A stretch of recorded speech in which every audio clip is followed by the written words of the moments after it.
We just had to come pull up on Birrieria, Mariscos. Don't come for me.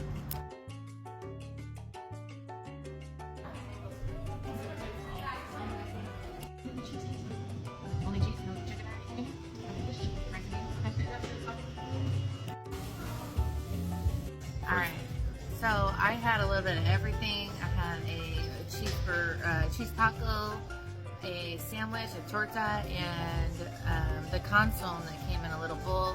And this made everything tie together. I'm going to give it an 8.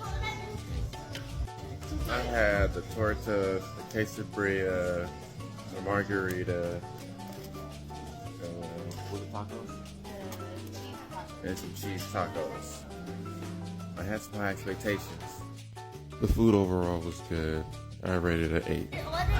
What'd you rate the food? A 2. Okay. Alright, Mom, what you rate it? The chimighanga was pretty good. I mean, it was kind of dry, but it was okay. I would give it a 5. 5.